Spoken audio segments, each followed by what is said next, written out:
O Abridor de Latas, Parte 2, Capítulo 6. A leitura do primeiro manuscrito. Lembro-me de ter ficado doente. Sentia muito frio e meu corpo doía muito. Sempre deitado sobre um colchão de palhas numa das casas dos colonos negros. Lembro-me também do esforço de meus companheiros escravos no sentido de curar-me. Colocavam barro sobre minha testa e partes de meu corpo no intuito de o esfriarem por causa da febre alta que eu tinha. Na verdade, chamo-os de companheiros escravos, porque assim o foram, como eu também o fui. Mas nessa ocasião já haviam se passado pouco mais de 10 anos que a Lei Áurea nos havia libertado, e morávamos e trabalhávamos numa fazenda de proprietários abolicionistas, que nos haviam contratado, onde nos acolheram e nos acomodaram em casas simples e construídas para esse fim, já que a senzala de há muito não mais se prestava à finalidade de amontoar os cansados corpos dos negros. Apesar de tudo, a cada dia que passava, grande paz invadiu o meu ser, ou seja, quanto mais o meu corpo se definhava e enfraquecia, mais tranquilo e posso até dizer, mais extasiado me sentia com tudo à minha volta, principalmente porque esse ambiente que me cercava era a meu favor um misto de realidade e fantasia, como se estivesse a sonhar por todo o tempo. Às vezes, parecia estar ainda vivendo os tempos de infância e outros raros momentos de felicidade junto aos outros escravos. Na verdade, até acabei chegando à conclusão de que esses instantes de alegria foram em número muito maior do que eu imaginava. Também recebia visita de pessoas que não conhecia, a maioria de cor branca e algumas outras de pele escura, porém, todas envoltas por suave luz que de madrugada, quando todos os outros escravos já dormiam, falavam comigo com muito carinho e impunham as mãos a certa distância do meu corpo, principalmente sobre minha cabeça. Às vezes me mostravam imagens à minha frente, e nesses momentos parecia-me que se rompiam alguns fios escuros do meu corpo, como se fossem cordéis que desapareciam ao serem desligados. Sempre que isso acontecia, sentia-me bem melhor. De outras vezes, apontava-me um caminho que eu deveria seguir, assim que fosse o momento adequado, com a forma de um túnel que determinava uma saída de muita luminosidade. Eu nada entendia, mas não conseguia articular nenhuma palavra, a fim de saber sobre tudo isso que ocorria, e permanecia em silêncio, a contemplar e a viver aqueles momentos de indescritível paz, como se nada mais estivesse acontecendo e que o meu mundo havia parado no tempo. Por vezes, intentava falar com meus companheiros que cuidavam de mim, nos poucos momentos em que eu os via. Queria lhes relatar ou mesmo lhes perguntar se também estavam vivendo tudo aquilo. Em raríssimas ocasiões, chegava a ouvir, como lembrança de triste passado, lamentações de algum escravo que havia sido surrado no tronco, ou o choro de alguma criança a suplicar pelo seio já sem leite, de sua mãezinha. Isso muito me fazia sofrer, apesar de esses pesadelos serem felizmente de curta duração. Em pouco tempo já nem ouvia sons ao meu redor, somente uma suave melodia, parecendo sair de meu próprio cérebro. E o último som de que me lembro, vindo de um dos meus companheiros escravos, foi: "Descanse em paz, preto velho." Foi aí, após essa frase, que me aflorou a ideia de que talvez estivesse morrendo, e tentei movimentar-me, numa tentativa de retornar daquele estado de letargia no qual me encontrava. Não sabia quanto tempo, mas sem conseguir mover um músculo sequer, nem os olhos nem a boca. E pela primeira vez cheguei a sentir um desespero apossar-se de mim. Afinal de contas, apesar de toda a minha idade, não pensava em morrer e comecei a desfalecer, não sem antes ouvir uma voz conhecida, talvez de algumas daquelas pessoas que me visitavam à noite. "Acalme-se, Sebastião. Estamos cuidando de você, não tenha receio." Não vou entrar em detalhes a respeito de quanto tempo permaneci desfalecido. Apenas posso dizer que quase que num piscar de olhos os abri, percebendo que poderia movimentar lentamente meu corpo, nesse momento ainda frágil, mas sem dores e sem frio.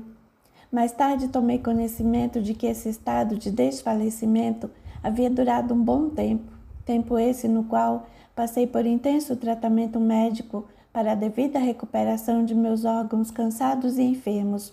Ainda deitado, porque apesar de já conseguir movimentar-me, não tinha forças para me levantar da cama na qual me encontrava. Olhei para os lados e percebi que me encontrava num grande cômodo, onde presumia ver mais pessoas deitadas, pois chegava a ouvi-los a respiração e alguns gemidos abafados. Porém não via ninguém, porque biombos com tecidos brancos muito claros e limpos cercavam o meu leito, podendo apenas divisar o alto teto comum a todos, também de cor branca. O ar que respirava me parecia muito leve, pois pouco esforço pulmonar era necessário para inspirá-lo, e um suave aroma entrava por minhas narinas, trazendo-me enorme paz. Deixei-me ficar ali estirado por considerável tempo, chegando a dormir mais um pouco, até que assim que despertei, o senhor entrou por entre os biombos, cumprimentando-me com muito carinho. E então, Sebastião, sente-se bem? Fitei longamente aquele homem de fisionomia tranquila, parecendo-me reconhecê-lo, e lhe respondi: sinto-me muito bem, mas onde estou? Estava com meus companheiros escravos lá na fazenda e agora... Não se preocupe com isso, Sebastião. O que importa é que você se encontra restabelecido. Sentia-me tão fraco. Sabemos disso, mas já foi devidamente socorrido. Mas e meus companheiros? Eu insisti. Nesse instante, parecendo conhecer os meus mais íntimos pensamentos e principalmente a minha maneira de encarar a vida, crendo na justiça de Deus e na imortalidade da alma, já que não acreditava que tudo pudesse acabar com a morte, e mesmo porque durante minha vida, por vezes, havia tido visões de pessoas que já haviam passado para o outro mundo, ou seja, como se costumava chamar os espíritos, declarou-me sem rodeios. Ficarão na terra, Sebastião. Onde me encontro? Isto é a morte? Apenas a morte do corpo. Realmente, Sebastião, você deixou seu corpo lá na terra, mas veja que está mais vivo do que nunca e em melhor situação, pelo menos mais saudável. É verdade, sinto-me melhor, apesar da fraqueza de meus músculos, mas não sinto febre nem dores, apenas sinto sede. Qual o seu nome? Pode me chamar de Deodato. E tenho agora a tarefa de esclarecê-lo. Dizendo isso, aquele homem branco apanhou uma vasilha de um aparador, ajudou-me a me sentar na cama com as pernas para fora e, segurando-me, deu-me de beber. Nunca em toda a minha vida havia bebido água tão cristalina e com um aroma que não tenho condições de descrever. E à medida que ingeria tão precioso líquido, parecia que minhas forças voltavam, sentindo-me forte, a ponto de Deodato não mais precisar me amparar. De qualquer maneira, pediu-me para me recostar novamente. Atendi-o prontamente e deitei-me. Em seguida, puxou uma cadeira e sentou-se ao meu lado. Preciso explicar-lhes algumas coisas, Sebastião. Por favor. Pedi-lhe, foi aí somente nesse momento que percebi que já não mais falava no meu linguajar característicos dos que não se adaptaram e nem aprenderam a língua portuguesa. E conforme Deodato me falava, compreendia tudo com certa facilidade, estranha para mim, negro, escravo, rude e ignorante. E agora, passados muitos anos que isso ocorreu, já tenho condições de explicar, não da maneira tão simples que na época ele me explicou, mas com um pouco mais de detalhes, pois já aprendi muita coisa desde então. Bem, como lhe disse, já não se encontra mais entre os que vivem na terra. O corpo que ela ocupava já se encontra enterrado há algum tempo. Mas e este corpo? Esse corpo que você está fazendo uso aqui nesta dimensão da vida chama-se perispírito, Sebastião. É o corpo que os espíritos continuam a utilizar quando não estão mais na terra e retornam para a verdadeira pátria. Eu também utilizo um corpo como esse, e veja que nós podemos nos tocar. Agora mesmo eu amparei com as minhas mãos. Mas parece tudo tão real. E é real. Este roupão que eu uso, tão branco e limpo, vejo também minhas calças, minha camisa e meu paletó pendurados naquele cabide. São as melhores roupas que já tive na terra. Apesar de serem usadas, eu as ganhei do patrão. São suas. Não são aquelas com as quais seu corpo foi enterrado, mas são os iguais. Isso acontece com todos os que morrem, sim. Porém, com algumas diferenças que com o passar do tempo vai entender. Vou lhe explicar algumas coisas, Sebastião, que talvez não consiga entender de pronto, principalmente por causa de algumas palavras desconhecidas por você, mas peço-lhe que confie em mim, pois o que digo é a verdade. Confio em você. Pois bem, Sebastião, começou Deodato a me explicar e que, como já disse, para os tempos atuais, recorro aos conhecimentos que já possuo para descrever as suas palavras de forma mais correta e inteligível. Deus criou todo o universo, e todo esse universo, no que se refere à matéria, é, digamos, feito do que chamamos de fluido universal.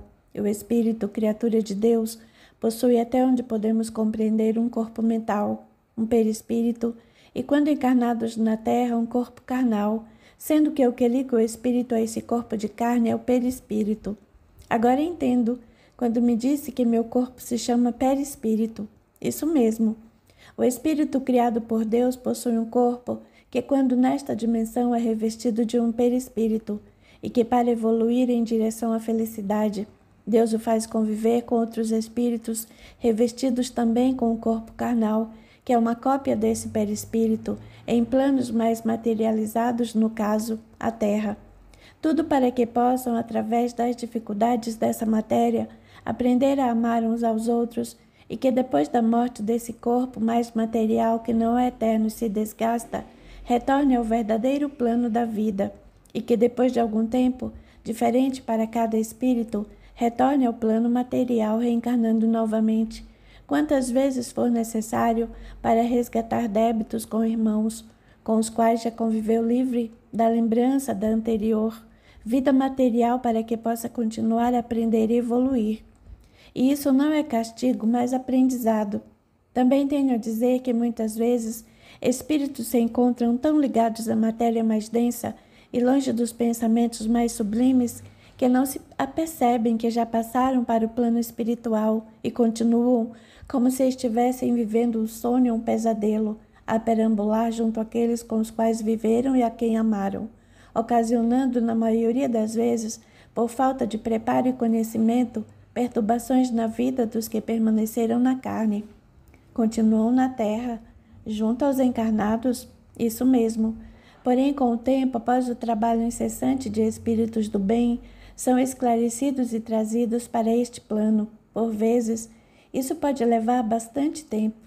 Existem também, Sebastião, espíritos que sabem que já deixaram o corpo físico, mas querem se vingar de encarnados e fazem de tudo para influenciá-los, através da intuição, a cometerem desatinos ou mesmo envolvê-los com seu ódio, o que não é de todo difícil, principalmente se esse encarnado possui a consciência pesada ou possui vibrações, pensamentos e, consequentemente, atos de natureza inferior.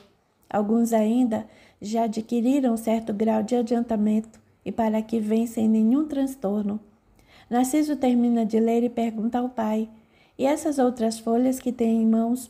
É a continuação das que acabou de ler. Chegou numa segunda remessa pelo correio, apenas uma página. Posso lê-las também? Por favor. Narciso então passa a ler também em voz alta para que todos ouçam a continuação da narrativa da conversa de Sebastião com o espírito Deodato, na verdade, o segundo manuscrito.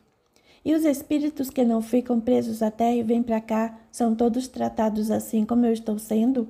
Não todos, Sebastião. Uns como você, desprendidos das coisas materiais e de sentimentos de ódio ou vingança, vêm como você. O que na verdade ocorre é que os espíritos, quando desencarnam, não abandonam seus hábitos, seus desejos, suas fraquezas, seus vícios e mesmo suas virtudes. Passam sim a habitar o lado de cá, em planos inferiores ou superiores, dependendo de suas índoles boas ou más, e convivem com seus afins, ou seja, convivem com os espíritos superiores ou inferiores, em lugares de aprendizado, de trabalho em benefício do próximo, ou em lugares de sofrimento e trevas, geralmente escravizados a entidades malignas e inimigas do bem, que os fazem trabalhar em missões obsessivas aos encarnados.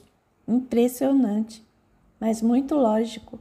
A simples mudança de plano não altera a condição moral do espírito, e dessa forma, os mais poderosos na maldade e na ascendência mental acabam governando os mais fracos na busca da satisfação de insanos desejos. Entendo. O que normalmente ocorre são as obsessões praticadas por espíritos desencarnados e encarnados por causa de intensos sentimentos de ódio e de vingança advindos do passado, ou então ficam a vivenciar situações horríveis, geralmente ligadas aos momentos de suas mortes, principalmente se desencarnaram com a consciência pesada por atos menos dignos. Outros então ficam a viver junto daqueles a quem amam, de maneira possessiva e egoísta, prejudicando-os com suas presenças. É evidente que um dia serão auxiliados, assim que se livrarem de todo o orgulho, de toda a vaidade, de todo o egoísmo, rogando humildemente o auxílio de Deus. Mas ainda insisto, porque estou sendo tratado dessa maneira, quero dizer com tamanha atenção e carinho, e porque não me encontro na terra, como acontece com tantos outros, como acabou de me explicar. Como lhe disse Sebastião, existem espíritos que, como você, não possuem problemas na transição, porque não se prenderam às coisas materiais do plano mais denso da terra. Na verdade, não me prendi a isso porque nada tive, a não ser a roupa do corpo e alguns poucos pertences de ordem pessoal. Isso não foi bom para você? Foi. Mas e aqueles que possuem muitas coisas, propriedades, por exemplo? O fato de uma pessoa possuir muitos bens não implica que ela seja prisioneira desses bens, pode utilizá-los em seu próprio proveito e do próximo, na maioria das vezes trazendo em seu íntimo a consciência de que tudo é um empréstimo da vida, um empréstimo do Criador, para que possa deles fazer uso, como um exercício de desprendimento material. Quando Narciso termina de ler, o pai, que havia ficado com outra folha nas mãos, diz: "Tenho aqui também uma orientação da mãe de vocês. Quando acordei, escrevi nesta folha para não esquecer." "E qual foi essa orientação, papai?" pergunta Mara. "Ela me pediu para que eu lesse com atenção o que este livro fala sobre fluido universal. Já li e gostaria de comentar com vocês. Esta obra explica que toda a matéria do universo que Deus, nosso Pai, criou é formada por um fluido universal, que é a matéria-prima de tudo, até dos elementos constitutivos dos átomos, e que ele existe em várias dimensões. Estão me acompanhando?" "Sim", responde Roberto. "Diz ainda que tudo que existe na Terra onde vivemos possui uma vibração atônica própria, dentro de uma determinada faixa vibratória, e que a matéria nada mais é do que energia tornada visível. Conclui então que nossos corpos são constituídos por átomos que, por sua vez, são constituídos pelo fluido universal e que vibram numa faixa vibratória própria deste nosso plano, e que os espíritos desencarnados são revestidos de seus perispíritos, que, por sua vez, também são constituídos por átomos formados pelo fluido universal, só que em outra faixa vibratória, como se fossem dimensões diferentes. Podem se chamar dessa maneira. O que acontece, ou seja, a diferença entre um corpo material e um perispírito está apenas no que diz respeito à vibração própria dos átomos, ou seja, a parte material do plano espiritual também é constituída por elementos, só que numa outra faixa vibratória, e que nossos sentidos não conseguem perceber, a não ser através da mediunidade, mais precisamente da vidência. "Entendi tudo, papai", diz Narciso, "e posso deduzir, pelo que já li, que os espíritos que se encontram nessa outra dimensão podem nos visualizar." "Isso mesmo, filho." "E agora, papai, o que pretende fazer?" pergunta Roberto. "Bem, vou continuar estudando e ficar aguardando que seu Haroldo receba a continuação desta narrativa. Sinto-me bastante interessado nela." "E como é esse encontro com a mamãe durante o sono?" pergunta Mara. "É bastante real, filha. Sinto-me no jardim bem florido e bem cuidado, geralmente à luz de um luar bem claro. Sento-me num dos bancos localizados ao longo de um caminho calçado e espero por ela. Após alguns minutos, ela surge ao meu lado e senta-se também." "Quantas vezes vocês se encontraram?" "Por 5 vezes, Narciso. A segunda foi depois que conversei com o seu Haroldo e ele me emprestou alguns livros. Quando já me encontrava na metade da leitura deste aqui, foi que me encontrei com ela. E o que mais precisamente ela lhe disse? A única coisa que consigo me lembrar foi quando a vi à minha frente e ela me falou para que eu procurasse por Haroldo. Não se lembra de mais nada, a não ser o encontro no jardim. Depois disso não me lembro de nada, apenas que conversamos por algum tempo e desperto muito contente. A noite passada foi que aconteceu algo diferente e pretendo ir hoje ao centro para contar a Haroldo. O que foi? Lembro-me de ter me encontrado com o preto velho. Possuía bigode e cavanhaque brancos, cabelos mais se parecendo a flocos de algodão e cativante voz de timbre grave. Pai Sebastião, o da história? Pergunta Mara entusiasmada. Penso que sim, apesar de que já nem sei se foi um encontro ou apenas um sonho. Ele apareceu quando eu havia acabado de me encontrar com a mãe de vocês. Nesse caso, consigo lembrar-me de suas palavras. E o que foi que disse, papai? Pergunta Roberto, curioso. Disse-me que havia sido escravo em encarnação passada e que tinha um débito para comigo e para com outros espíritos e gostaria muito de me ajudar nesta minha atual encarnação, mas que para isso necessitava que eu conhecesse a sua história e que não era por acaso que os manuscritos estavam vindo até as minhas mãos.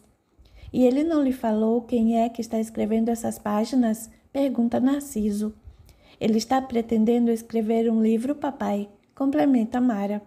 Fiz-lhe essa pergunta e respondeu-me que o intuito principal não seria esse. Parece-me ter dito também que gostaria em primeiro lugar que eu tomasse conhecimento da doutrina espírita, que seria uma maneira de ver quitada essa dívida que tem para comigo, e pretende que eu auxilie alguns outros espíritos que estiveram envolvidos conosco. Atualmente reencarnados? Pergunta Roberto. Penso que sim. E ele lhe falou que débito é esse que tem para com o senhor? Não, e nem posso imaginar. A única ideia que faço é que, por uma questão de lógica, devemos ter vivido algum acontecimento juntos. Será que ele vai lhe revelar um dia? Não sei. Na verdade, penso que talvez pouca coisa, porque pelo que já aprendi, lembranças do passado, na maioria das vezes, não são nada agradáveis, porque estamos em constante evolução e que, obviamente, se ainda nos situamos neste mundo de provas e expiações, é porque bons procedimentos não tivemos em nossa vida pregressa. Papai, pergunta Mara, dias atrás o senhor me disse que estava muito preocupado com o conhecido a quem devia muito. E agora esse espírito Pai Sebastião lhe confessa dever muito ao senhor. Poderia nos contar a respeito dessa pessoa? Não poderíamos ajudá-lo a fazer alguma coisa? Não, filha. Eu me referi a algo que aconteceu há alguns anos e descobri agora que esse meu amigo já faleceu ou desencarnou. Mas o senhor devia a ele negócios, filha. Gostaria muito de não falar sobre isso, pelo menos por enquanto. Sim, mas, se pudermos ajudar em algo, obrigado. Quando chegar o momento certo, todos nós faremos alguma coisa e tenham certeza, precisarei do apoio de todos vocês. Falando em amigo, papai, soube que nosso funcionário Otávio encontra-se muito doente. O senhor se lembra dele? Otávio? Sim, ele trabalha num dos setores que administro. Trata-se de um funcionário muito antigo. Ele já trabalha na empresa desde que o senhor assumiu. Ah, o Otávio, lógico que me lembro. Foi um grande amigo meu e competente colaborador. Há tempos não vejo. Meu Deus, os negócios sempre acabam nos afastando dos amigos. Mas o que ele tem, Roberto? Ele está com algum problema sério de depressão. Assim que tomei conhecimento, procurei falar com sua esposa, colocando-me à disposição para qualquer necessidade ou dificuldade quanto ao tratamento. E prometi-lhe que ele continuará a receber seus proventos até que se recupere. Pois fez muito bem, filho. Roberto, então, conta ao pai sobre a conversa que teve na empresa com Ferreira e Péricles. Mas temos de fazer alguma coisa, filho, diz Nelson. Otávio sempre foi muito dedicado e, com certeza, está encarando essa situação como uma grande injustiça, e a mágoa muitas vezes nos traz doenças. É verdade, pai, concorda Narciso. Eu irei visitá-lo. Prometi à sua esposa que iria vê-lo, pois iremos juntos, filho. Capítulo 7. A chegada de seu Agenor. O dia já se encontra escurecendo. São 18 horas e 10 minutos. da sexta-feira. E muitos albergados ou não albergados, mas necessitados de alimentação, já estão entrando no refeitório do albergue. Percebe-se certa inquietação por parte da maioria dos presentes. Com certeza, aguardam a presença de seu Agenor, como havia sido anunciada para aquela noite. Curiosos com o que Dona Elza haviam lhes relatado a respeito desse andarilho, outros integrantes da diretoria daquela instituição também se encontram presentes, inclusive seu presidente. Dona Elza, então, chama Severino e lhe pergunta: Então, Severino, esse homem, esse tal de seu Agenor, virá hoje aqui? Creio que sim, senhora. Pelo menos foi o que ele me disse quando eu encontrei, porém não posso afirmar. De repente, ele pode ter mudado de ideia ou permanecido mais tempo em alguma outra cidade. Nesse momento, mais algumas pessoas estão entrando no refeitório, e um homem de cerca de 60 e tantos anos, cabelos brancos, cortados, rente barba não muito espessa e alva pelo tempo, desperta a atenção dos presentes, que começam a murmurar entre si. Vem vestido com uma calça marrom, camiseta branca um pouco amarelada, mas limpa, botinas, velho e amassado chapéu de couro, mochilas às costas, uma sacola no ombro esquerdo e um cajado de bambu na mão direita. Caminha calmamente, procurando menear um cumprimento com a cabeça aos que ali já se encontram sentados à mesa, sempre com um discreto sorriso nos lábios. Olha em volta e descobre um lugar vago quase na entrada do recinto e ali se acomoda. Tira o chapéu, depositando-o juntamente com a mochila e a sacola no chão aos seus pés. Cerra os olhos, parecendo em prece. É ele, Dona Elza, disse Severino apontando para o homem. É ele. Aquele que está com o rosto apoiado sobre as mãos? Sim, é aquele. E o que vai acontecer agora? Pergunta a senhora um pouco emocionada em ver aquela figura tão humilde e serena. Na verdade, no fundo, estava com muita vontade de conhecê-lo. E agora que ele ali estava, não sabia se deveria falar alguma coisa. Não vai acontecer nada, Dona Elza. Ou pelo menos não temos de fazer nada.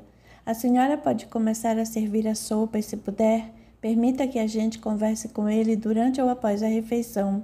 Tudo bem, responde a mulher, agindo como se Severino fosse quem devesse dirigir os acontecimentos daquela noite. E começa então, auxiliada pelos voluntários, a distribuir os talheres e os copos, e em seguida a sopa e os pães, não sem antes proferir linda prece de agradecimento pelo alimento que estava sendo servido. O refeitório é um barracão simples, contendo 3 mesas compridas que se encontram dispostas paralelamente, com um espaço entre elas com cadeiras em ambos os lados. Severino encontra-se acomodado em uma das mesas e seu Agenor em outra, numa posição que permite que possam se olhar.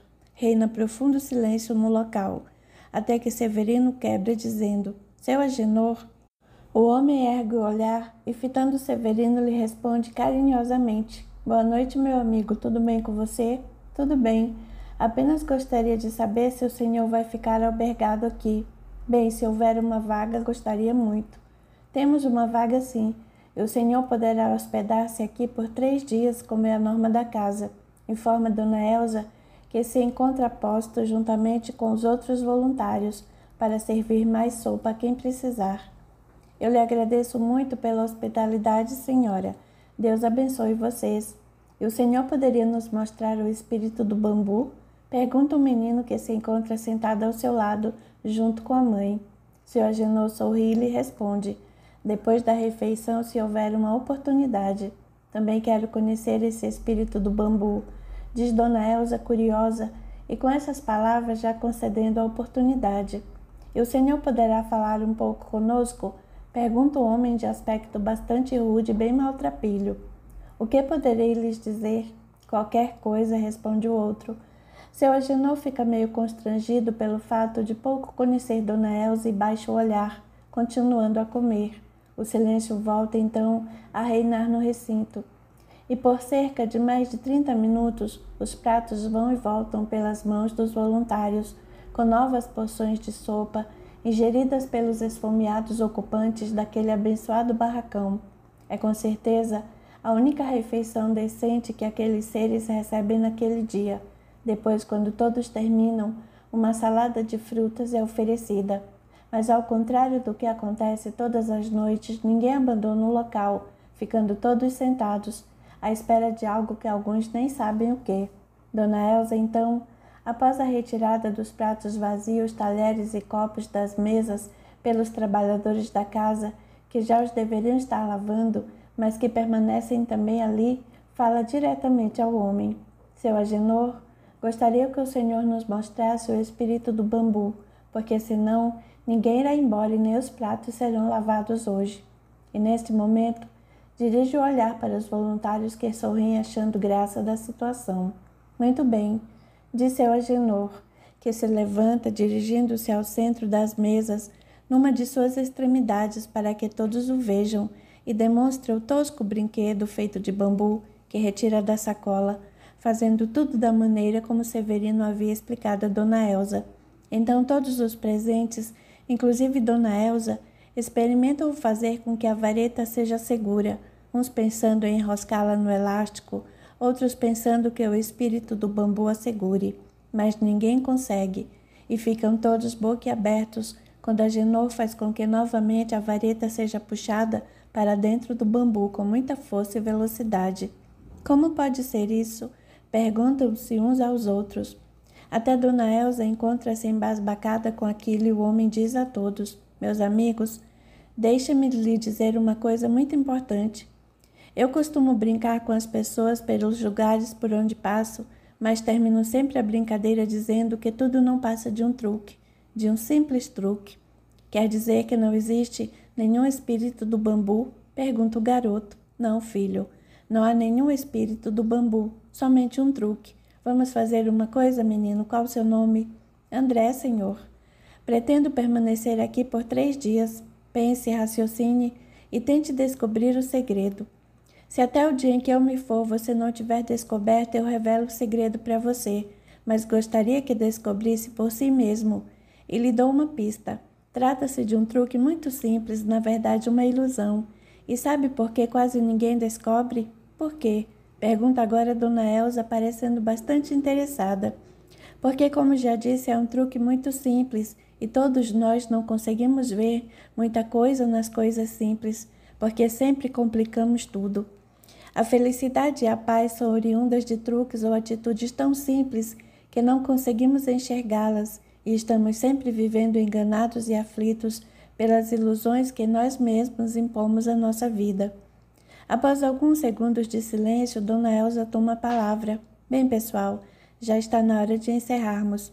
Todos já jantaram, já podem ir. Fiquem apenas os que irão dormir no albergue. Senhora, pede Severino, por favor. Todos aqui gostariam de ouvir alguma coisa de seu Agenor. Dê-no mais alguns minutos. O senhor quer falar com eles?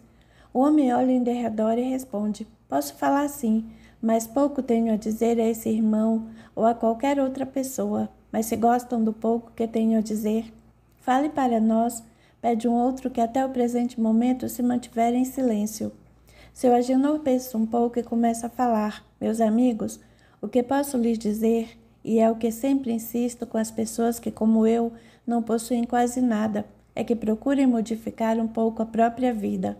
Alguns de vocês já conheço de outros lugares e pousadas como esta, e já me ouviram e sabem que as minhas palavras serão sempre as mesmas, ou seja, que procurem trabalhar, fazer alguma coisa e não se entregarem ao ócio, ao desânimo. Mas como? Pergunta o homem mais à frente. Ninguém nos dá emprego? Sei que emprego é difícil, até para pessoas que não se encontram na situação em que nos encontramos. O que quero dizer é que procurem algum serviço, porque é importante que ganhemos algum dinheiro para podermos nos sustentar. Peçam, por exemplo, para varrer uma calçada a troco de alguma contribuição ou outro serviço qualquer. Mas é difícil, insiste um outro, ninguém nos dá serviço. Meu irmão, a busca pelo trabalho já é alguma coisa, alguma ocupação que estarão tendo. Irão se sentir mais vivos tentando, em vez de só esmolarem. Vocês devem dar a oportunidade para que um dia, ao encontrarem alguém disposto a lhe dar uma chance, o faça. Mas se não tentam, dificilmente conseguirão. Tenho plena certeza de que os espíritos bons, mensageiros de Jesus, querem nos ajudar a todos, mas também temos que lhes dar uma importante ferramenta para isso, que é a nossa vontade. Tentem e nunca se revoltem com a própria situação. Deus sabe porque temos de passar pelo que estamos passando e certamente Ele quer o melhor para nós. E procurem ver tudo como um ensinamento da vida e que ela, a vida, não termina com a morte deste corpo que utilizamos. Somos todos espíritos, filhos de Deus. Já vivemos várias outras encarnações nesta terra e se estamos passando por estas dificuldades é porque é para o nosso próprio benefício. Seu Agenor para um pouco, parecendo refletir nas próprias palavras e continua. Vocês não podem imaginar o quanto nos está sendo útil esta nossa atual existência a fim de que aprendamos. Porém, é preciso que aproveitemos. Por isso lhes peço novamente, façam alguma coisa, sejam úteis, porque qualquer filho de Deus pode ser útil, mesmo que não tenha 1 metro quadrado nesta terra para viver. O Senhor acha que a pobreza e a miséria são úteis para nós? Prestem atenção. Não sou adepto da pobreza e nem da miséria. Eu mesmo estou nesta situação por força das circunstâncias, mas procuro aproveitar o melhor possível esta existência. Faço o que posso para fazer sobreviver este meu corpo e, ao mesmo tempo, melhorar o meu eu, espírito que sou com os ensinamentos de Jesus. De qualquer forma, penso que as pessoas têm de viver da melhor maneira com o que têm, seja muito, seja pouco ou seja nada. Deus está conosco. Jesus nos acompanha com seu pensamento e seu carinho, mas torno a dizer, façamos a nossa parte, sejamos úteis. Capítulo 8. A família reunida. Desta feita, a reunião em casa de Dr. Nelson após o jantar encontra-se composta de mais pessoas. Além dos filhos, encontram-se também Lúcia, noiva de Narciso, e Débora, namorada de Roberto. E então, papai, vai nos mostrar o 3º manuscrito? Ou sim, vou apanhá-lo, mas antes gostaria de saber se Lúcia e Débora já se encontram a par desses escritos. Já sim, papai, responde Roberto. Elas já estão se interessando também pela doutrina espírita e até já estão lendo aquele livro. Muito bom. Você já assistiu a uma palestra, não foi, Lúcia? Pergunta Mara. Já sim, mas isso ocorreu há cerca de 1 ano mais ou menos e fiquei muito impressionada com tudo que ouvi. Ainda não tinha conhecido Narciso. Em algum centro aqui da capital? Não. Foi em uma cidade do interior onde passei alguns dias na casa de uma colega de faculdade. Estávamos em férias. E o orador? Vocês não vão acreditar. Quem proferiu essa palestra foi um andarilho que se encontrava alojado no albergue daquele centro. Um andarilho? Isso mesmo. E ele é muito conhecido naquela região. É convidado a falar em quase todos os centros em que se aloja. Na verdade, esses andarilhos não têm onde dormir e ficam girando em torno dessas cidades que possuem albergue. Pelo que fiquei sabendo, os albergues somente permitem que as pessoas nele repousem por um certo número de dias. Parece-me que o mais usual é que permaneçam por 3 dias. Mas existem tantos albergues assim? Pergunta Mara. Existem sim, mas não em todas as cidades. Na verdade, esses andarilhos dormem em qualquer lugar que lhes ofereça abrigo do tempo e segurança. O bom dos albergues é que geralmente eles servem uma refeição noturna e um café da manhã. E esse que você teve a oportunidade de ouvir era espírita? Isso mesmo. E se querem saber mais, estive conversando após a palestra com uma das voluntárias daquela instituição. E ela me explicou que há andarilhos que nem sonhamos possam existir. Como assim? Ela me revelou que durante os muitos anos que trabalha como colaboradora no albergue, já viu por lá passarem caminhantes que já exerceram as mais diversas profissões antes de caminharem pelas estradas, desde professores até, acreditem se quiser, médicos. Com certeza, são criaturas que tiveram alguma grande decepção na vida, ou um grande sofrimento, ou até mesmo uma derrocada financeira, talvez, e que, não vendo nenhuma saída, acabaram se tornando moradores do mundo. E gostou do que ouviu? Perguntou Nelson. Muito, Dr. Nelson. Inclusive, eu havia comprado o livro. Oh, me desculpem, não vou agora contar essa história, acho que falo demais. Não, Lúcia, por favor. Gostaríamos que nos contasse. Não quero atrapalhar. Penso que devemos passar a leitura do manuscrito. Por favor, conte-nos. Temos tempo. Fale, Lúcia, pede Roberto. Está bem. Como estava dizendo, eu havia comprado um livro, desses de autoajuda, e encontrava-me muito interessada. Na ocasião, estava um pouco perturbada, achando-me incompetente com um pouco de complexo de inferioridade. Vocês entendem? Penso que a maioria das pessoas, numa ou noutra ocasião, passam por isso. Isso é verdade, concorda Mara. Pois é, já fazia alguns dias que estava em casa dessa minha colega e procurava estudar a fundo esse livro, tentando colocar em prática o que ele ensinava com a finalidade de levantar a autoestima do leitor. E o que o livro ensinava? Ensinava que eu deveria crer mais em mim mesma, que eu deveria me achar bonita e passava algumas práticas que deveriam ser seguidas diariamente, que eu deveria levantar-me e dizer para mim mesma que eu era a melhor pessoa do mundo, que eu deveria me amar, que eu era capaz de ser a melhor das criaturas e que a vida sorria para mim, que pensando assim, as outras pessoas passariam a me admirar, que o mundo se encontrava aos meus pés e que meus semelhantes não eram superiores a mim, enfim, coisas desse tipo. Logicamente não com essas palavras, mas o contexto era mais ou menos assim. Lembro-me do exercício que eu deveria realizar todos os dias à frente de um espelho, posicionando o meu corpo de uma forma mais ereta, numa posição em que eu pudesse olhar as pessoas de cima, mesmo que eu fosse menor em altura. Exigir mais da vida e que eu seria uma vitoriosa em todas as ocasiões se eu realmente acreditasse que era bem melhor que todos, pois que qualquer pessoa não passava de um concorrente a mais na luta pela sobrevivência e que o mundo pertenceria aos que assim o desejassem. E eu comecei a acreditar nisso tudo até cair uma grande frustração, pois acabei chegando à triste conclusão de que eu não era nada daquilo. Talvez eu tenha lido o livro errado, pois penso que devam existir outros bons, responde Lúcia rindo e divertindo-se com as suas próprias palavras. E aí, diz Narciso, interessado no que a namorada está narrando, ansioso por saber por que ela está dizendo tudo aquilo. Aí fui assistir a essa palestra, a convite de minha amiga que era espírita. Eu nem sabia quem seria o orador, e quando vi, confesso que fiquei um pouco apreensiva, porque não conseguia imaginar o que aquele senhor poderia nos dizer. E por que, Lúcia? Pela maneira com que se apresentava. Trajava uma roupa muito simples, uma calça que me pareceu ser um número maior do que deveria usar, uma camiseta dessas bem simples, uma bonita, já muito gasta pelo tempo, botina, e trazia sem cerimônia uma mochila às costas, um cajado na mão e uma sacola sobre um dos ombros, e também um cantil um pouco amassado preso à cinta.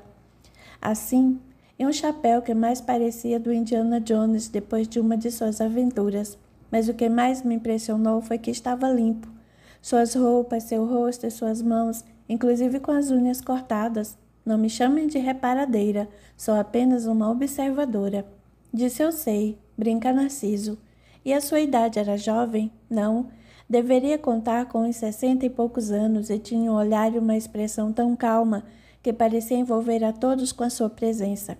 E sobre o que ele falou muito bem, tão bem que creio que não houve um só dos que ali estavam presentes que pelo menos uma vez não tivesse de enxugar uma lágrima. Falou-nos sobre a verdadeira vida que é espiritual, falou muito sobre Jesus, sobre a felicidade que Deus deseja que todos alcancemos, sobre a sua justiça benevolente e sábia, incluindo aí nesse ponto a lógica das sucessivas encarnações.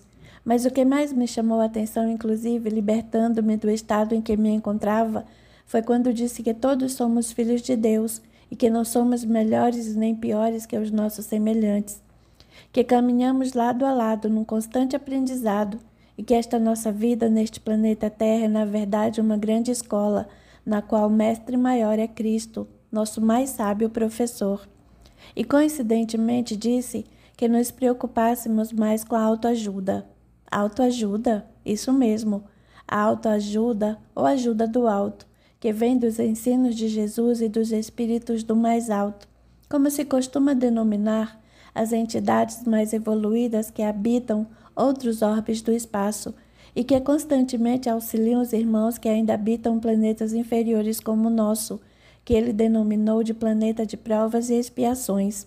Já lemos sobre isso, disse Mara, e que a verdadeira felicidade não decorre de nos sentirmos melhores que os outros, mas sim da compreensão de que somos todos irmãos, caminhando juntos, uns mais adiantados moralmente, outros menos, devido às sucessivas encarnações, nas quais aprendemos mais ou menos, e que devemos ter a humildade suficiente para seguirmos os passos e exemplos dos que se encontram mais adiantados, e o desprendimento que Deus espera de nós, para auxiliarmos os que se encontram em degraus abaixo dos nossos na escala evolutiva, sempre no sentido moral.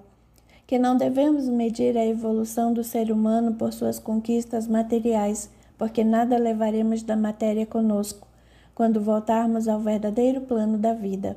Que a nossa bagagem será apenas constituída pelas conquistas morais, e que o nosso livro de autoajuda será o livro de autoajuda que ele nos recomenda. E citou o Evangelho segundo o Espiritismo, que ele seja o nosso livro de cabeceira, o nosso livro de todas as horas, porque nele encontraremos a solução para todos os nossos problemas. Enfim, foi muito bonita a palestra e, como já disse, saí de lá uma outra pessoa. No dia seguinte, a primeira coisa que fiz foi procurar uma livraria e comprar esse livro, esse Evangelho. E apesar de não ser uma seguidora da doutrina espírita, no sentido de frequentar centros espíritas, sempre que me sinto em dificuldades, abro uma página e, creiam, tudo se clareia em minha mente e em meu coração. Muito instrutivo o que você nos relatou, Lúcia. Também gostaria de ouvir esse homem. Um simples andarilho. Sim, um simples andarilho. Bem, Dr. Nelson, penso que chegou a hora de tomarmos conhecimento do terceiro manuscrito. Ou sim, vou buscá-lo. A propósito, Lúcia e Débora já leram os anteriores? Já lemos sim. Narciso e Roberto nos mostraram uma cópia. Muito bem. Dizendo isso, Nelson vai buscar as folhas de papel e desta vez pede a Débora que as leia em voz alta para que todos tomem conhecimento. Capítulo 9. A leitura do terceiro manuscrito. Foi aí que entendi que o fato de nada ter possuído na terra nessa encarnação como escravo foi uma bênção para mim. E cheguei à conclusão de que, apesar do sofrimento da escravidão, ela me beneficiou, só não conseguindo entender o porquê de ter tido essa oportunidade e outros não. Um dia, logo, Sebastião, falou Deodato, parecendo ter lido meus mais íntimos pensamentos. Vai entender melhor. No momento, quero que saiba que o Espírito Filho de Deus vive muitas vidas que chamamos de encarnações, a fim de aprender com as diversas experiências, e essa sua como escravo foi apenas uma delas. E como poderei aprender mais sobre tudo isso? Lendo livros sobre o assunto e participando de aulas a respeito. Mas eu nem sei ler. Vai aprender. Vai, poderá então ler o livro maior que encerra os ensinamentos mais importantes de Jesus. E quando começarei? Perguntei entusiasmado. Assim que se recuperar bem e tiver uma noção melhor a respeito desse lugar, que será seu lar por bons tempos. Nesse momento, Deodato me pediu para que eu tentasse me levantar, apoiando-se nele, dizendo que iríamos caminhar um pouco. Não precisei fazer muito esforço para tanto, e logo comecei a andar por aquele enorme salão, onde pude perceber muitas e muitas criaturas, a maioria de cor negra, deitadas em camas como a minha, e como já havia explicado, separadas por biombos. Caminhamos até chegarmos a uma porta que com certeza daria acesso ao ambiente externo. Nada ainda pudera ver porque as diversas janelas se encontravam localizadas bem no alto das paredes. E diversas pessoas trajadas como Deodato iam vinham, trabalhando incansavelmente no atendimento aos ali internados, que gemiam ou choravam.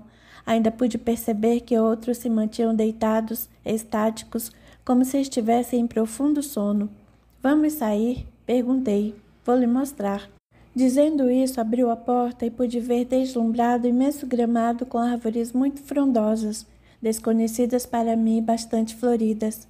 Percebi também que existiam diversos barracões como aquele em que eu estivera, todos dispostos em forma de uma ferradura, tendo ao centro um outro maior que os demais e mais alto. Deve haver muitos espíritos aqui, observei. São muitos sim, Sebastião, e todos necessitados de nosso auxílio e nossa dedicação. Na abertura do formato de ferradura em que estavam dispostas as construções, havia uma estrada, um caminho que se perdia ao longe em grande descida. E esse barracão maior no centro é diferente dos outros? Perguntei, percebendo também grande movimentação nele.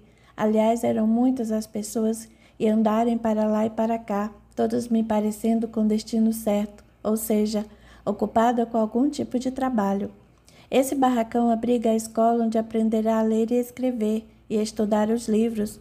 Também ali se proferem aulas sobre como tudo funciona e ensina-se a trabalhar para Jesus. Trabalhar para Jesus? Sim, tudo o que fizermos em benefício do próximo. Sebastião é considerado um trabalho para Jesus. Vejo muitos negros aqui e muitos brancos também. Na verdade, este é um dos locais construídos para ajudar os espíritos que estiveram envolvidos com a escravidão, principalmente os negros escravos, muitos deles ainda em estado de revolta e ódio, mas que já podem ser auxiliados por nós. Nem todos já podem ser auxiliados. A vida não dá saltos, Sebastião. Existem os sofredores que desejam ser auxiliados e os que não e que preferem lutar por uma vingança com as próprias mãos, mas um dia serão auxiliados também. Entendo. E poderei fazer alguma coisa para ajudá-los? Sim, e é o que esperamos que faça, assim como muitos outros que aqui se encontram, mas que ainda não se encontram em condições. Quando se recuperarem como você, poderão fazer muito pelos irmãos que sofrem. Mas terei de aguardar muito tempo para começar a trabalhar? Dependerá do esforço que fizer para aprender. Em qualquer trabalho é preciso que primeiro se aprenda a manejar a ferramenta necessária. Como fazer uma boa aração se não aprendemos a manejar a enxada? Você tem razão, quero aprender. Muito bem, Sebastião. Vou lhe apresentar a sua professora. Professora? Sim. Com ela aprenderá a ler e a escrever. Mas isso vai demorar muito.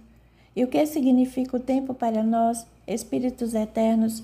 É preferível realizarmos um bom trabalho no momento certo e preparados para isso do que um mau empreendimento, simplesmente porque não tivemos a paciência e a perseverança de bem aprender. E não se preocupe, antes de aprender a ler, aprenderá muito sobre os ensinamentos de Jesus, nosso irmão maior, nas aulas faladas. Fique tranquilo.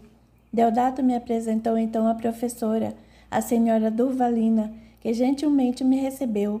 E com muito carinho e paciência iniciou-me no mundo das letras. Não foi fácil, principalmente a parte da escrita, pois minhas mãos, principalmente meus dedos, ainda se encontravam muito endurecidos pela rudeza com que eu trabalhara quando encarnado. E essa foi uma das lições aprendidas, a de que não nos transformamos após a morte do corpo físico. Carregamos conosco na forma física tudo o que fomos. Alguns espíritos, ao desencarnarem por merecimento, se renovam, rejuvenescem na aparência. Outros, como já tive a oportunidade de encontrar, possuem forma e aparência bastante disformes e horríveis aos nossos olhos, como consequência de seus atos mesquinhos e danosos. Mas voltando ao assunto das aulas com a irmã Durvalina, após algumas semanas disse-lhe: Irmã Durvalina, por que dispensa tanto tempo comigo? Tenho tanta dificuldade em traçar as letras. Ler para mim já é mais fácil.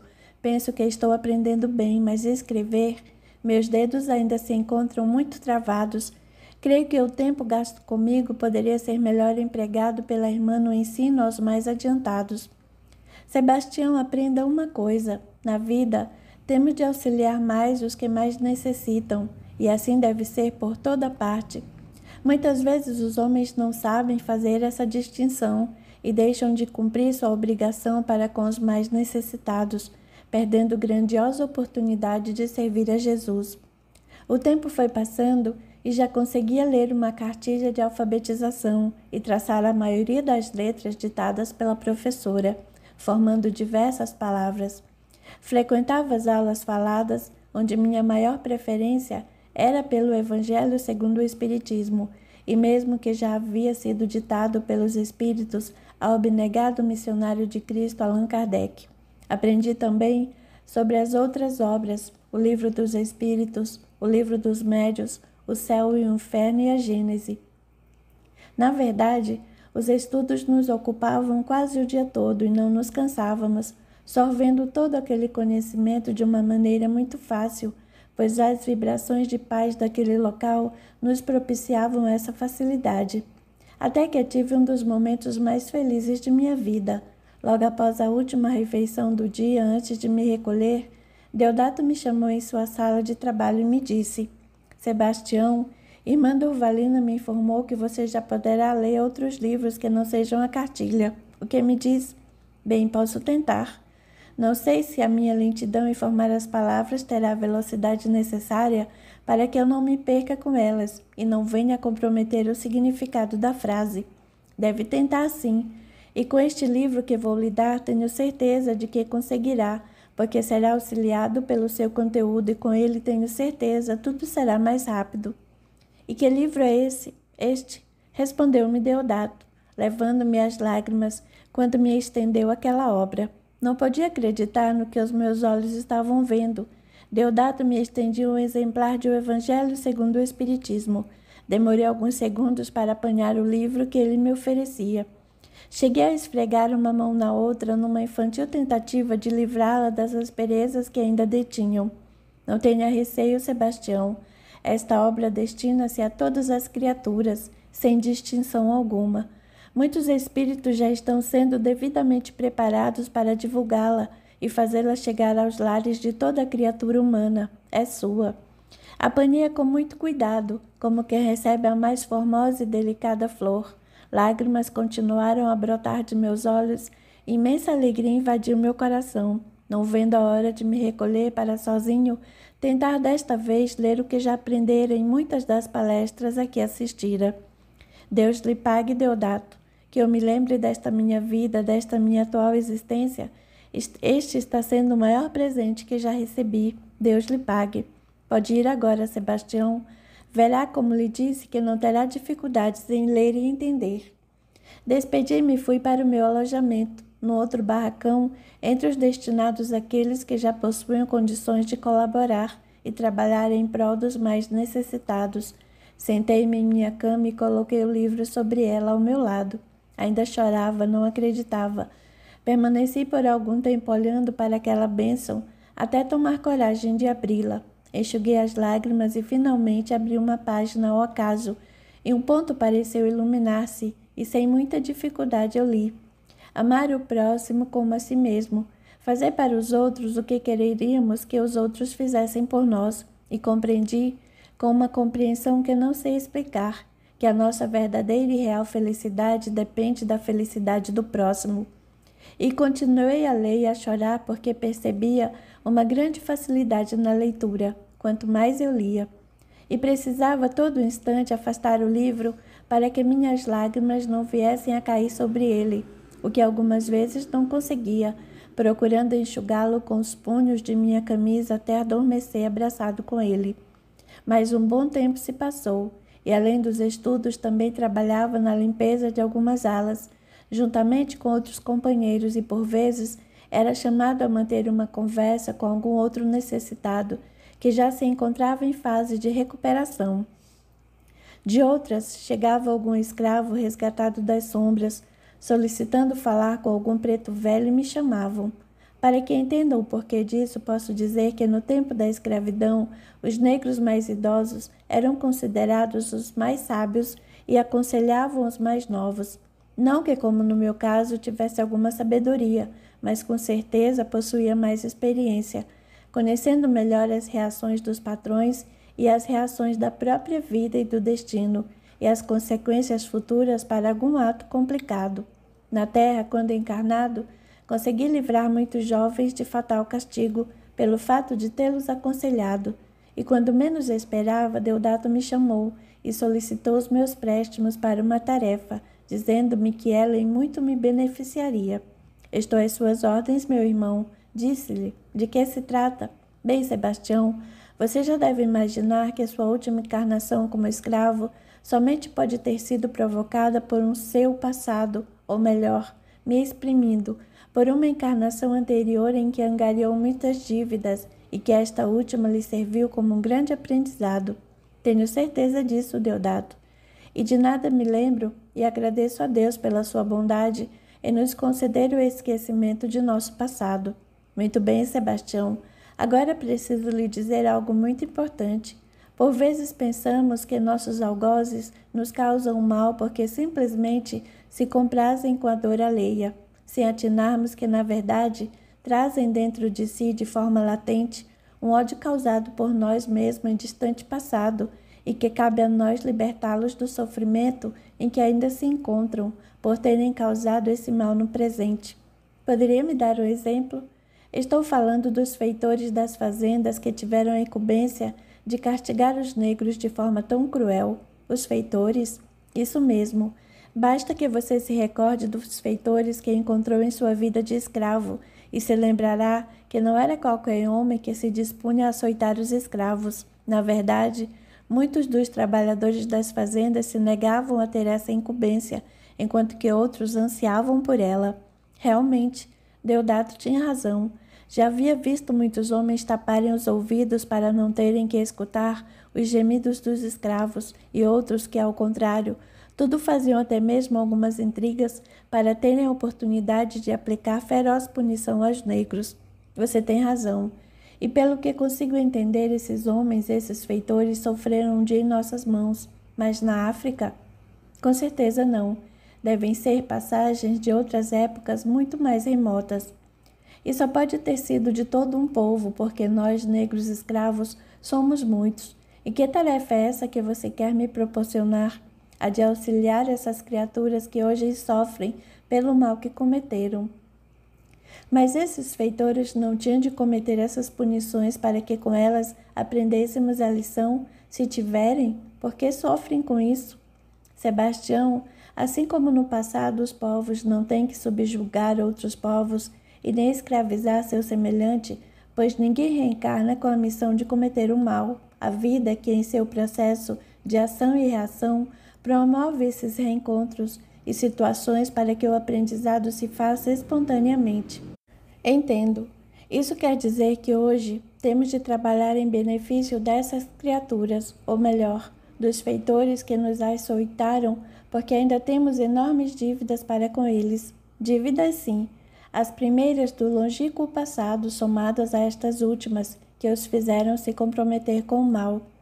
Com isso passo a entender que as vítimas de hoje certamente já foram provocadoras de sofrimentos no ontem. Bem entendido, Sebastião. E o que quer que eu faça? Estaremos recebendo hoje um desses homens. E eu conheço? Sim, trata-se de Celestino. Celestino? Mas ele já desencarnou há muito tempo, bem antes de mim, e ainda passa por sofrimentos? No início, foi capturado por escravos e passou muito tempo nas mãos desses infelizes irmãos, que o faziam trabalharem para eles, ao mesmo tempo em que lhe infligiam duros castigos. Meu Deus! E conseguiram resgatá-lo agora? Somente o conseguimos porque Celestino, depois de muito sofrer, dirigiu seus pensamentos a Deus e suplicou sua misericórdia, com sincero arrependimento no coração, o que fez com que conseguisse vislumbrar os espíritos, trabalhadores de Jesus, permitindo que estes o libertassem.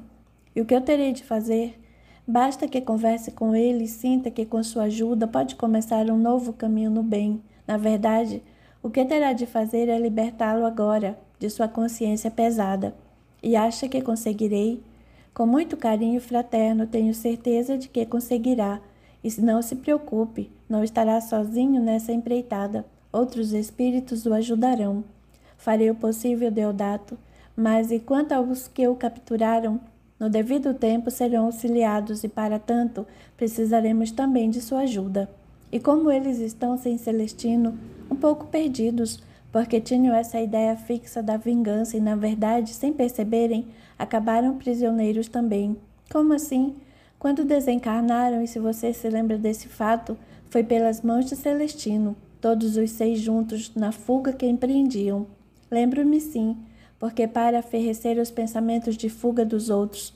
Celestino trouxe os cadáveres dos 6 para servir de exemplo, dentre eles o de uma mulher. Certo.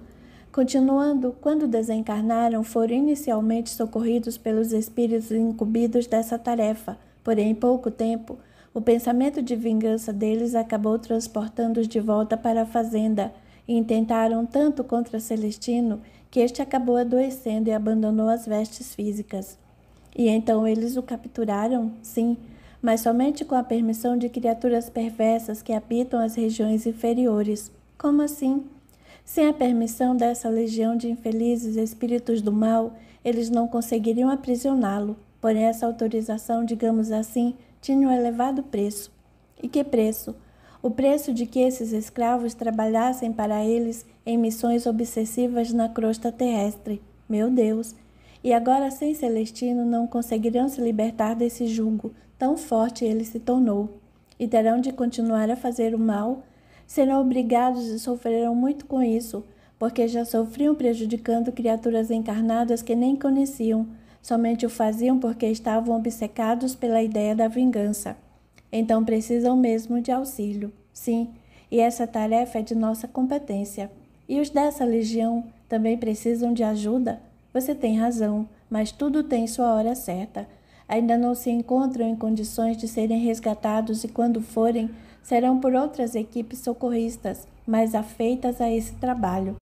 Entendo e quero ajudar a todos. Deve começar por Celestino. E quando o encontrarei? Creio que daqui a algumas semanas, quando outra equipe o tiver atendido, pois não se encontra ainda em condições de ouvi-lo. Celestino está como que anestesiado, deverá despertar aos poucos e receber o tratamento necessário para que venha recompor-se. Capítulo 10. A conversa de Dona Elsa com seu Agenor. Aos poucos as pessoas vão deixando o recinto da sala de refeições do albergue, somente permanecendo Dona Elsa.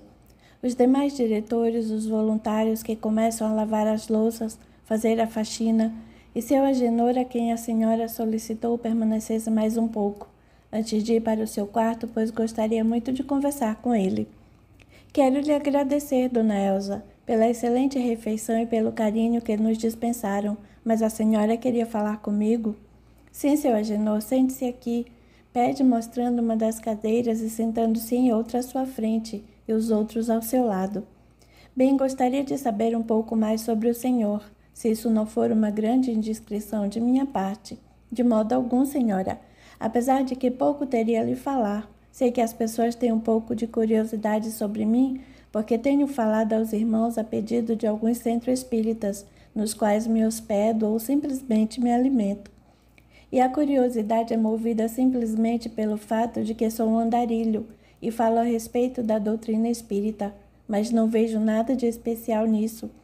Os espíritos podem e devem falar com as pessoas. Realmente, trata-se de uma curiosidade de minha parte e creio que o senhor deve entender, porque é difícil encontrar uma pessoa como o senhor, o andarilho, conhecer a doutrina.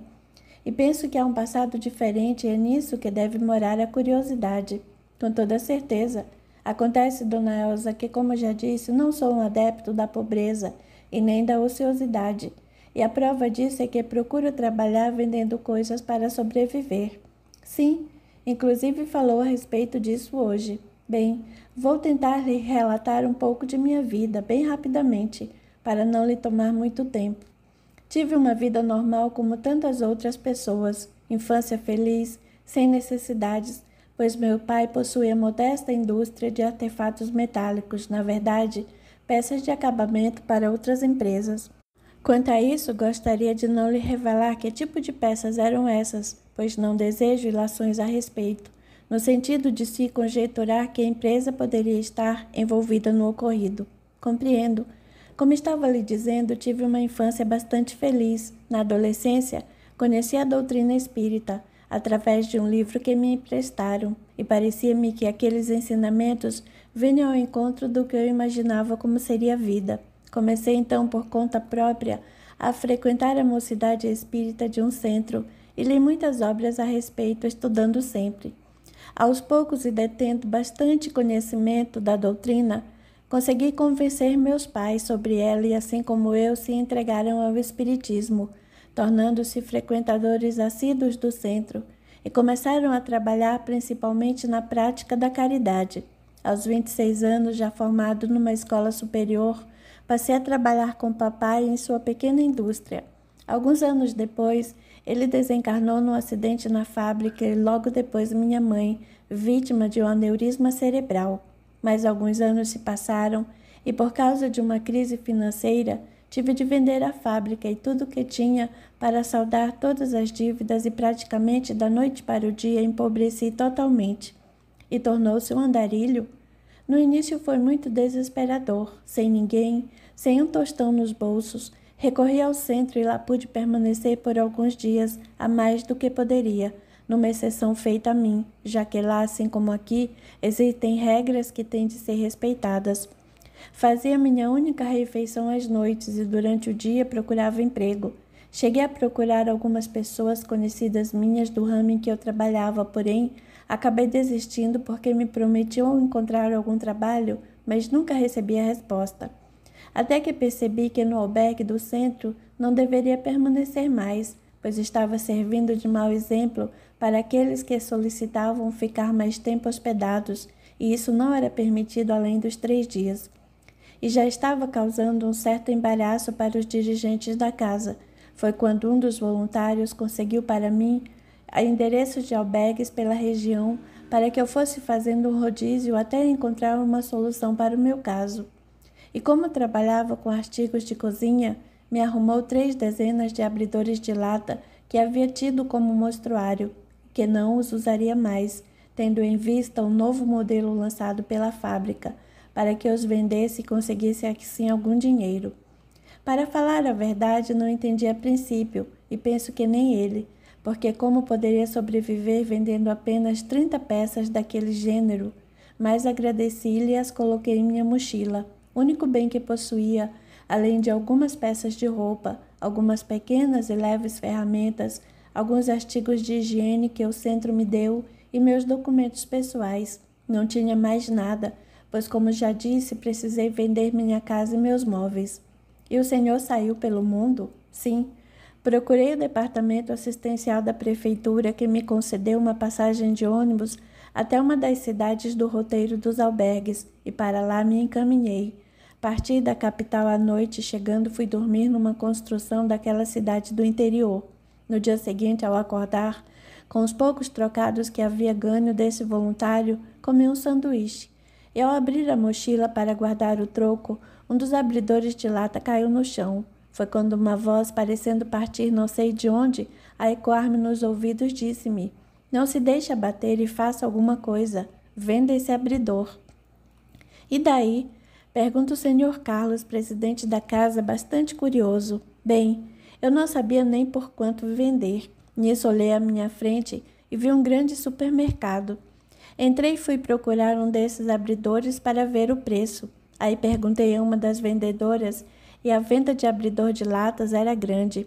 E ela me respondeu que quase ninguém comprava, pois que a maioria das donas de casa já deveria ter um.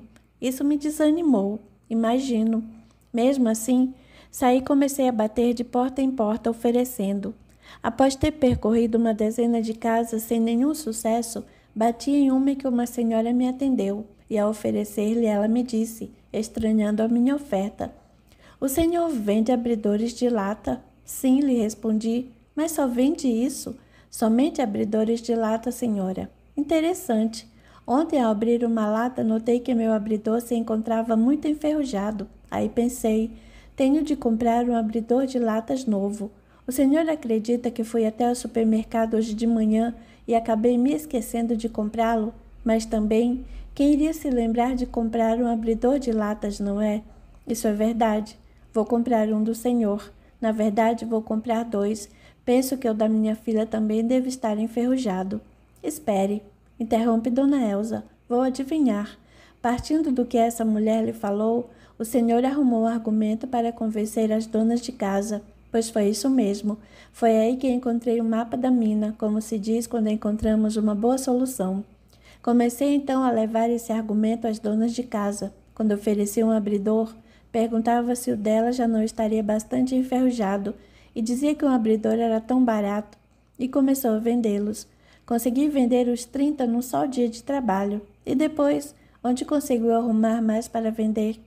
Por toda a cidade por que passava, procurava um armazém e perguntava se era difícil vender abridores de lata. E a resposta era sempre a mesma. Então eu fazia uma oferta para comprar todos os abridores ou parte deles a um preço mais barato. Nessas alturas, já sabia o preço que as fábricas vendiam aos comerciantes e ofereciam um valor igual. E ainda vende abridores até hoje? Sim, nunca mais parei de vendê-los e vendo outras coisas também. Já estou sabendo que vende peças de bambu que o Senhor mesmo fabrica. Isso mesmo. E como aprendeu a fazer essas peças? Sabe, Dona Elsa, quando temos boa intenção, a vida vai nos ensinando. Basta que observemos as coisas. E nunca mais voltou à capital, somente uma vez, porque roubaram meu documento de identidade e precisei ir até lá para solicitar um outro. Por sorte, tinha uma cópia, o que facilitou a emissão de uma segunda via.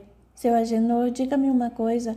Estou sabendo que alguns centros espíritas lhe pedem para falar aos seus frequentadores. Isso é verdade. E por que procuram tanto ouvi-lo? Na verdade, Dona Elsa, creio que aprendi muito nesta minha vida de andanças por mais de 30 anos. E digo às pessoas como pensam que elas podem encontrar a felicidade. E quando falo, percebo ter o auxílio de algum espírito que me inspira. E tudo o que penso, acabo proferindo com as palavras mais acertadas por força da minha mediunidade. O Senhor é feliz? Sou e muito. Por causa da vida que leva, esta vida me ensinou a ser feliz, mas como já disse há pouco, não sou adepto da pobreza e nem da miséria. E se estou nesta situação, foi por força das circunstâncias. Dessa forma, tento procurar aproveitar o melhor possível esta experiência. Vivo num mundo diferente, onde existem os bons, mas também os maus, assim como no mundo dos normais, dos que possuem alguma coisa de material. Não que sejamos anormais, porém fazemos parte de uma classe que não se acertou no terreno da materialidade, dos bens, dos pertences. Costumo dizer que os andarilhos como eu vivem superficialmente neste planeta, como se estivessem planando sobre ele. Digo isso porque, na verdade, na maioria das vezes, não lhe é dado o direito de ocupar 1 metro quadrado que seja desta terra. Imagine a senhora não ser detentora de um espaço do tamanho do seu corpo em pé, e todos nasceram aqui. Veja bem que não estou reclamando, porque espírita que sou, sei muito bem que tenho que passar por essa experiência, mas a maioria dos andarilhos não tem esse conhecimento e sofre muito com isso. Você poderia me dar um exemplo? Sim. Imagine esta cena. O andarilho se encontra parado em uma esquina, talvez resolvendo para que lado deve ir ou apenas pedir auxílio a um transeunte que passa por ali. De repente chega alguém, morador ou comerciante daquele local, e vai logo lhe dizendo: vai circulando, homem, vai circulando, e o andarilho se afasta. Por outras vezes, cansado da caminhada, vê-se na necessidade de sentar-se em um banco numa praça para descansar o corpo. Não raro aparece algum responsável pela segurança dali e pede ordeno o que é pior, que ele se afaste. Já vi inclusive muitos serem convidados a se retirar de casas religiosas, de eventos públicos. Por esse motivo que costumo dizer que planamos neste planeta, e é por esse mesmo motivo que nos dirigimos aos albergues como este, porque aqui ninguém nos convida a sair. Estes são verdadeiros oásis para nós, onde nos sentimos habitantes desta terra. Dona Elsa enxuga a furtiva lágrima. Não deve ser nada fácil para o senhor essa vida que leva. Eu, particularmente, faço o que posso para sobreviver, enquanto procuro melhorar o meu eu. O espírito que sou com os ensinamentos de Jesus e, sempre que possível, procurando ensinar tudo isso aos meus companheiros de estrada. E vou repetir o que já disse, com as mesmas palavras. Penso que as pessoas têm de viver o melhor possível com o que têm, seja muito, seja pouco, seja nada. Deus está conosco e Jesus nos acompanha com seu pensamento e seu carinho. E o que o Senhor diz a essas pessoas nessas palestras? Oh, desculpe-me, estou tomando demais o seu tempo. Deve estar muito cansado e precisando de repouso. Não se preocupe, vou lhe resumir. Em primeiro lugar, digo a elas que temos de tirar da nossa cabeça, de nossa mente, que somos melhores que os outros, que os nossos semelhantes. Não somos melhores, não somos os mais bonitos, não temos de nos amar tanto, mas sim amar ao próximo, que não temos de ter mais dinheiro que o nosso vizinho, nem o melhor carro, nem a melhor casa, nem a esposa e filhos, os mais bonitos e perfeitos, que não temos de ter e nem sermos nada disso, porque senão tanto tempo perderemos para termos ou sermos toda essa infantilidade, que não teremos tempo nem de usufruirmos a modesta casa, o carro menos novo, o pouco dinheiro que temos, porque o empregamos na tentativa de sermos ou parecermos melhores que os outros.